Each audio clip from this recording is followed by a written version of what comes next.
What is going on, everyone? This is Eric coming at you from just outside of Hartford, Connecticut. And today, we're going to be looking at the Trent Cole trade, which was agreed to in principle on March 30th, 2004. Now, after signing a rich 5-year deal with the Eagles in 2001, wide receiver James Thrash had fallen out of favor and was proving to be a rather expensive wide receiver 3. The Eagles, who were close to the salary cap, decided that they didn't want to pay him that much money, so they traded him away. The Washington Commanders, who had Thrash before, were happy to make a deal to get him back in exchange for a future draft pick.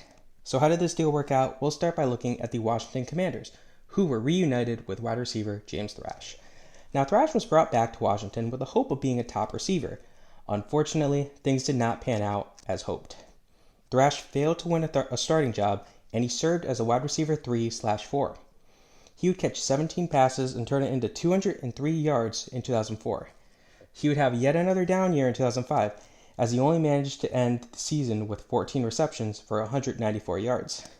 His next 3 years combined weren't much better, and could be classified as disappointment, as he caught a combined 30 passes for 339 yards, although he did add a somewhat respectable 4 touchdowns.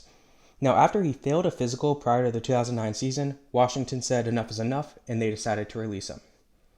Not the best reunion for Washington and James Thrash. How did the Philadelphia Eagles do?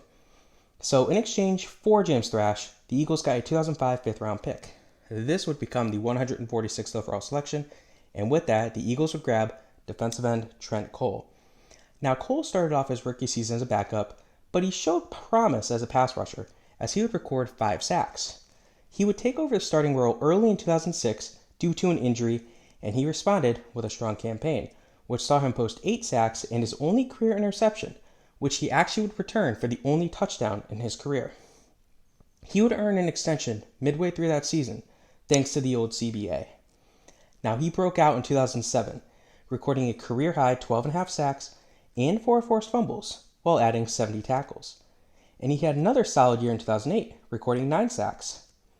He would tie his career-high sack total with 12.5 in 2009, which was arguably the best season of his career. He had another strong year in 2010, as he got to 10 sacks, and he played well once more in 2011, beating that with 11 sacks. Now, he did have a bad year in 2012, as he only recorded 3 sacks, which was his low as a starter. Now, in 2013, the Eagles switched to a 3-4 defensive scheme, and Cole was moved to an outside linebacker role, but he was still mostly used as a blitzing pass rusher. He got 8 sacks and 3 forced fumbles. He also added his only career safety that year. Now, he continued to get to the quarterback in 2014, as he managed to get 6.5 sacks with 3 forced fumbles. But after the season, he was released due to Chip Kelly being Chip Kelly. Upon leaving the team, Cole ranked second all-time in team history for sacks with 85.5. He was a one-time second-team All-Pro selection, one-time second-team All-Pro selection, and a 2-time Pro Bowler. So this is a trade where really it seemed like a minor trade at the time, but the Eagles made a good draft pick with the 5th-round pick that they got.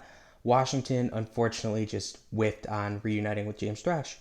Hope you guys enjoyed this. This was the Trent Cole trade. Have a good rest of your day.